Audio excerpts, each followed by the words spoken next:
absolute favorite food to eat in the whole world is Sri Lankan food. It's what I grew up eating, and there was a point in my childhood where it was the last thing I wanted to eat because it's all my parents made. Like, I wanted pasta and pizza and whatever. But my 30 cousins and I mutually agree as we grew older, it really is the best food in the world. Sri Lankan food is not only delicious, but it really is nutritious.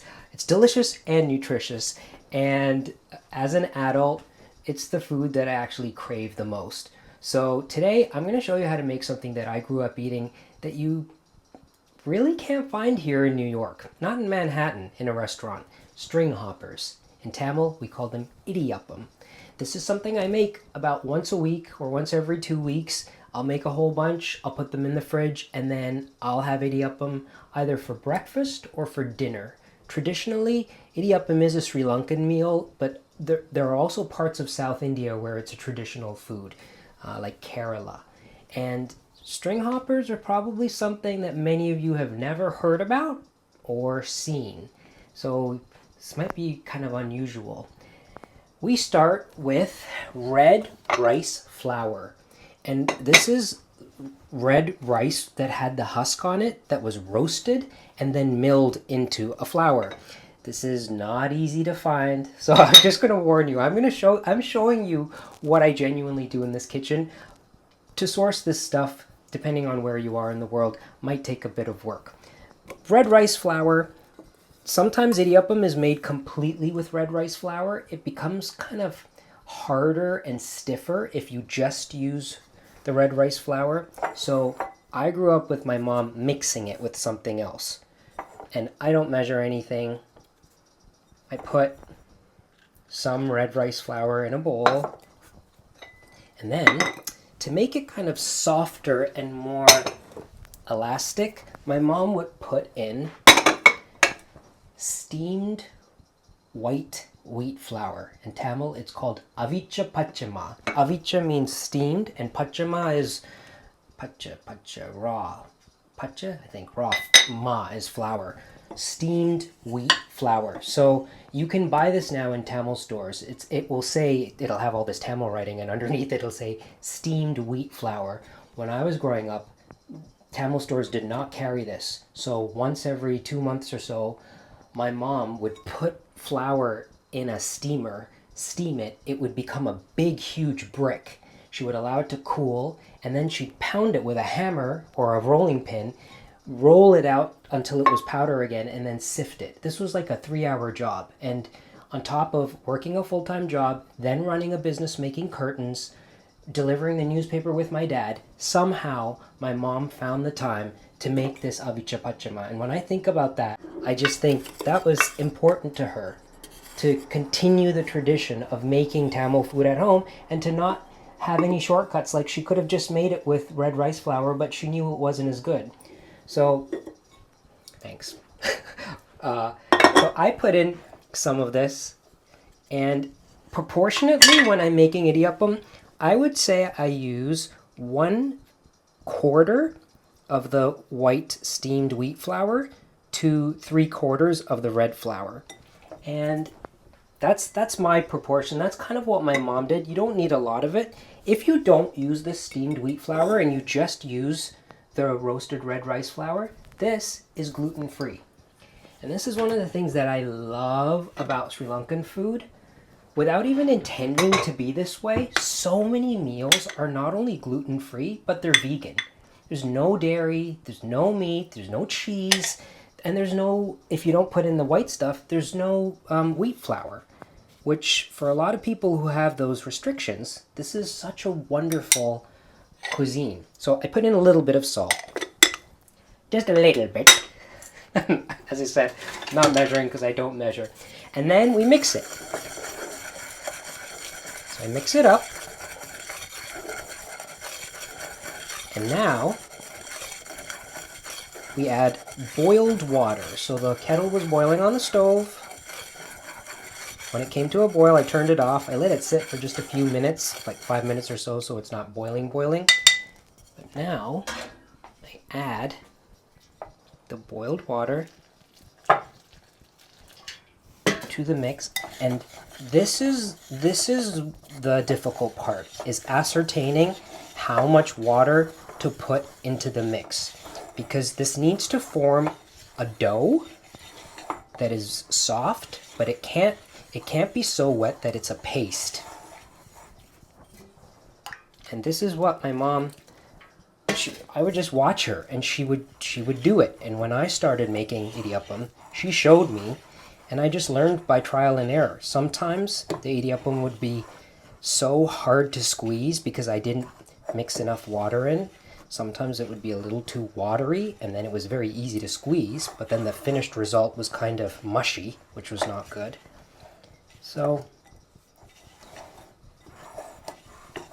at this point, you can see it's like crumbly, but if I took it in my hand and squeezed it, it would hold together. And it's like it's like a rice flour dough.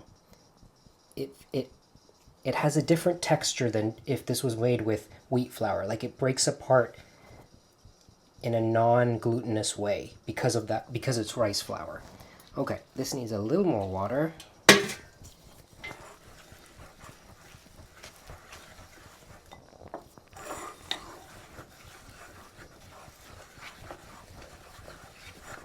And as I mix it, I'll see that it will come together and form kind of like a solid ball when it's the right consistency. See that? There. That is perfect. Okay.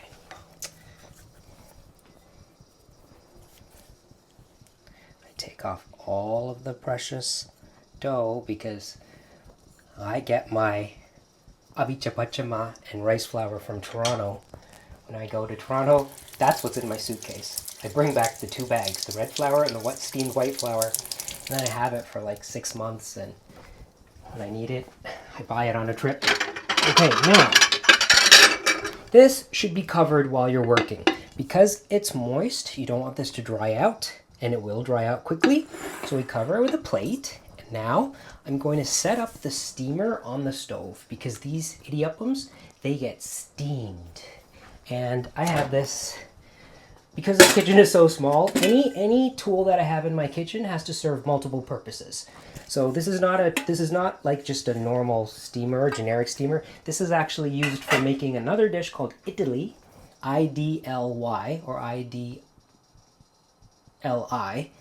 and I use it as my all-around steamer. This is the thing that holds the idli, little rice cakes, rice and lentil cakes. So I'm gonna set up my steamer by, conveniently I have this boiled water, which will just make this process go even faster. Put this in here, put this on there. Put the steamer on the stove and turn it on. And now while that's going, I'm going to make my idiyappam. This is what we use to squeeze the string hoppers. This is a very specific tool. It's wood and brass, and there are holes poked in the brass. And then we have these woven bamboo trays or mats onto which I'm going to squeeze the string hoppers. So what I do is I lay out 6, because 6 is the amount that will comfortably fit into the steamer. And then, just put this over here. Okay, 6 are laid out. Now, take the dough that I've mixed, put it into the plunger, whatever this thing is called. In Tamil it's called an oral, Idiyappam oral, I think. Of all the languages I speak, Tamil is the one I am the weakest in. Okay, keep that covered. And now I have the plunger and I squeeze onto the mat in a circular motion, starting from the outside and going towards the inside. And then with my finger, I break it off. And there, one idiyappam is made. And then I continue. And I can hear that the water is now boiling in the steamer. I use my ears when I'm cooking too. I'm going to turn this down.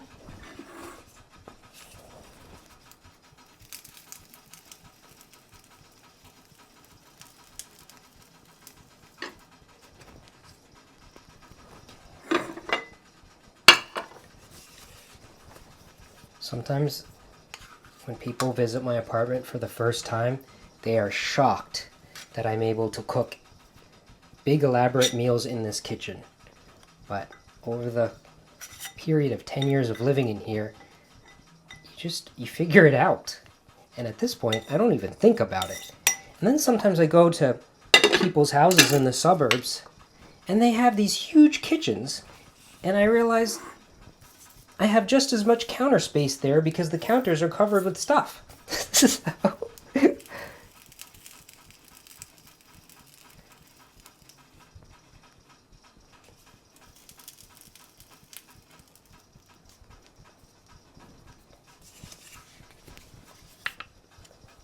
Today, the Idiyappam dough, I made it really well.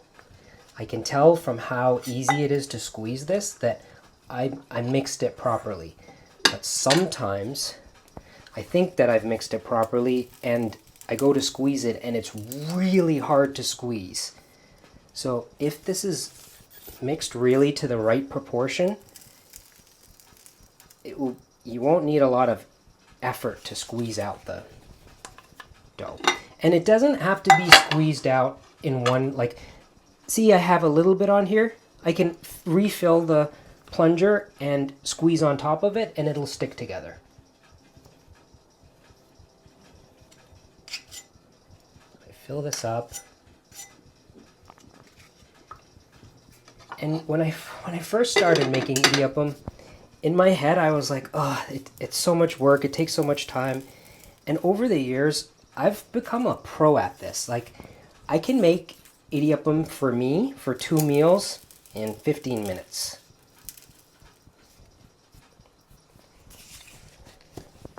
And idiyappam is kind of like the starch in your meal, so you can eat it with all kinds of things. Like on my channel, I have a recipe for chicken curry or dal. Both of those would be delicious with idiyappam. But traditionally, when we have idiyappam, we have a sort of a coconut milk soupy sauce called Sothi, S-O-T-H-I. And that gets poured over the idiyappam, and then you can eat the idiyappam with Sothi and some curries. Okay, I'm going to add a little more to this, and then these are ready to go into the steamer, and I want to show you how I arrange them in the steamer. So I'm going to increase the heat, and I can hear immediately it's bubbling again. And then, actually, I'm going to lower the heat while I load it, open it up, and now this is how I place these into the steamer. You don't want them to be like squishing each other. So sometimes people stack them like this, and they will steam very nicely like that. But I've found for this specific steamer, I like to arrange it like this so that they get cooked nicely and evenly. And as I said, 6 fit in here comfortably. Okay, so this is very delicate at this point. If you touch it, it'll squish and it'll form like a doughy, packed, nasty spot, which you don't want. Because when it's steamed, it's light and fluffy. So you want to maintain the delicacy of those stringy bits. And now the lid fits perfectly on this, and I'm going to increase the heat, and I can hear already the water's boiling. And while that's steaming, I do 6 more.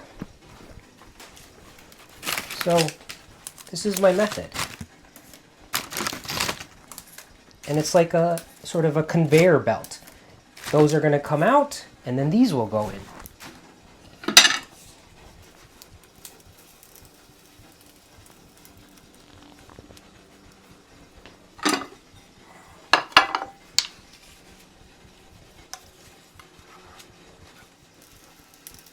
This is what I do. Just set up my idiyappam station. I put on old Tamil music, like Tamil cinema music from the 50s, 60s. My favorite singer, playback singer from that era is M.L. Vasantakumari. And this doesn't feel like a job when I have everything set up and the music is playing. It just feels like a kind of a leisurely activity. And I do think about my mom, and I think about my grandma, and I think about all of my relatives who cook with such passion. That's the thing about our culture and food is like many cultures, food is a way in Sri Lankan culture to show hospitality to your guests. And when I have visited Sri Lanka, just only a few times, everybody that we met invited us to their house. And when we did go for a meal, it was so lavish. Like the coconuts had been scraped and made into sambals and everything with coconut milk, and the table was just full of all different kinds of curries. And so I've kind of, I think it's in my blood. When I invite someone over to my place, to this apartment, and I cook for them, I want it to be really, really good. And Idiyappam is something that I've actually learned I can share with people in New York because it's so special, because you can't get it at a restaurant. Okay, now I need to make a little bit of room because that's almost ready. So let's put the flowers back into the cupboard. Do a little bit of Jenga. This beautiful cupboard full of glass jars. I love it so much. I need to refill this with more flour, which I do. I do have a backup bag for that. Put this in here. This is where everything lives. Everything has its place. And everything fits in a certain way. Yes, I think it's that. And then this goes on top of this. Like that. That doesn't fit on top of here or something. There really is like a perfect there. Crazy. Now, when the idiyappam comes out of the steamer, it should go into a covered dish because it will dry out if it's exposed to air. So I get my beautiful Ironstone Tureen. I found this in Louisville. I think it was like $30, and I was shaking when I picked this up because it was in perfect condition. I don't think it's ever been used. This is what I put the idiyappam in. And now, what I'm going to do is unload the steamer. So, I turn the heat to the lowest setting, and I can hear immediately the water stops boiling. I uncover this. This is what my mom did. Kayala, sumaya. You just wave away the steam. It does work. And then she would very quickly, and people ask me, they're like, how are you able to touch that? I have asbestos hands at this point from doing pottery and all kinds of things with heat. I have a very high tolerance. And now, while that's open, I'm going to put the next 6 in. Gently, delicately, light-handed, rose-lipped maidens, light-footed lads. Okay, there. And then increase the heat. And now, look at these. They're so they get darker. When they're cooked, they're darker. But they only get steamed for like 5 minutes. And I gently lift, and it just comes right off. No oil, no nothing. Doesn't stick. And then these get put into the covered dish. And I always just arrange them like overlapped so that they're neatly put into there.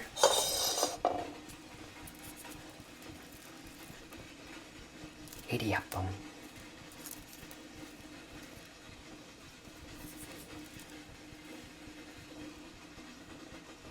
There. Okay. And now look. These go over here. They're going to get filled up again. I have one aunt, my mom's sister. whenever she would visit and I would be doing something cooking related, like scraping a coconut or whatever, cleaning a dish, she would be fully immersed in the conversation with my mom. But if I did anything like I like this and just put it in the sink, she would go, "Hey!" and snap me out of my days where I thought I wasn't being watched. She'd go, "What are you doing? There's something on there. You can use that." And it's so funny. It has stayed with me all these years. My mom didn't do that. But this aunt, she was very conscious of not wasting anything. Like, so at this point, if prior to being chastised by my aunt, I would just wash this out. I would scrape this out and wash it out. But it's in me now. It has been instilled in me from her to scrape out even the last little bits, to put it at the bottom of the plunger. It truly, genuinely, this is what I do because of her. I just feel like she's still watching me. I feel like if I washed it, I could just hear her going, "Hey, what are you doing?" So yeah, this is I made idiyappam yesterday. This is what I did. So now there's a tiny little bit, and even that tiny little bit gets squeezed out. Admittedly, some does get wasted because of the space between the wood. There. Now, that's the last little bit. Look, see? We used everything. Well, a tiny bit. This is tiny. Don't tell, look, Mama. Because there is no way of squeezing this. But sometimes they make little things out of this called paniyaram, where they take, shall we make a paniyaram? Okay, fine, I'll just make this is what my mom would do with this stuff. I'll just show you. I don't do this. I would just throw this away. But this is what they do. They take sugar and they make this into a flat little disc. My mom would do, I haven't made this and I don't think I've ever made one of these. And then you put sugar on the inside.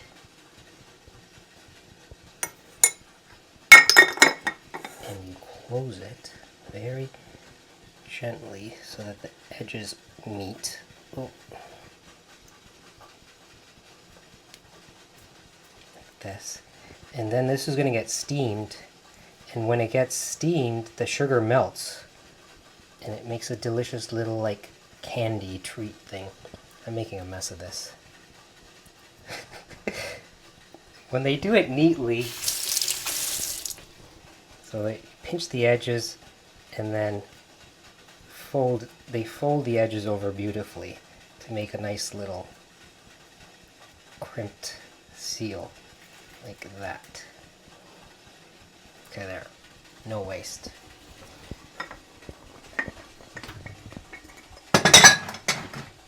Now, this is done.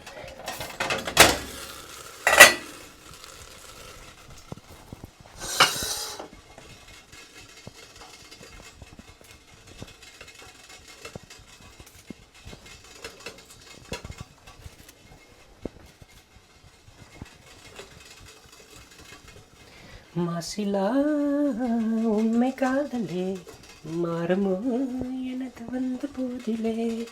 If we could get rights to Tamil film songs, I would have included them in this video. But since that's not possible, I have to provide you with my own soundtrack. A cappella. Look at that! This is kind of my favorite part. I'm done! Just wipe off the counter with one of Deborah's handmade dishcloths. Everything, every single thing in this kitchen is like beautiful and meaningful to me.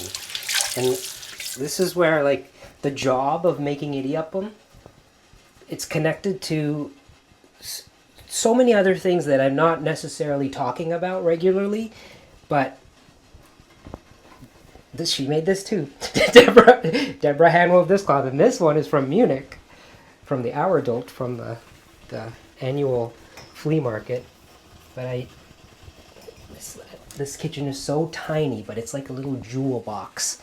That's what it feels like. It feels like a little treasure box that I come into And even if I'm really tired, when I start cooking, the tiredness goes away because the task is just filled with these little treasures that you... Experiencing beauty is not just looking at it, like touching and feeling the things that were handmade or made by someone you know. It makes a simple task that much more special. There. Idiyappam done. Now these, they can get washed, but you can also just leave them to dry, and any remaining bits of the noodly stuff will just flake off very easily. So I put these aside. Now let me show you how I plate this up. So this is Sothi, which is really easy to make. I didn't show you how to make this, sorry. You just poach, like in a tiny couple tablespoons of water, you poach some sliced onion, sliced green chilies, curry leaves, and fenugreek seeds. Like you let them boil in water covered for a few minutes. And then you put in coconut milk, turmeric, and some tomatoes. Bring it to a simmer. You don't want it to boil, and turn it off. Add some salt. And that's Sothi. This is the last round of idiyappam. There's the paniyaram. That's dessert. And I'm just going to plate this actually directly. The last few bits can get plated. There. Idiyappam. I have some potato curry and some nice Sothi. This is what we do. We put the Sothi right on top of the idiyappam.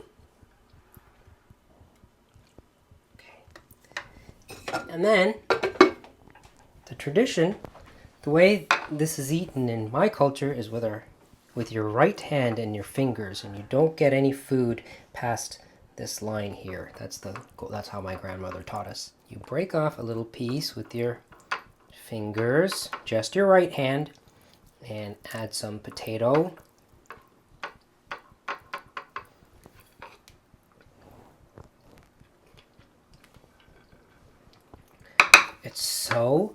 It's just comfort food for me, because this is what I grew up eating from as far back as I can remember. If you're vegan, and if you're gluten-free, or if you're just curious about trying some very authentic, delicious Sri Lankan food, find the ingredients, find the supplies, and try it yourself. Idiyappam.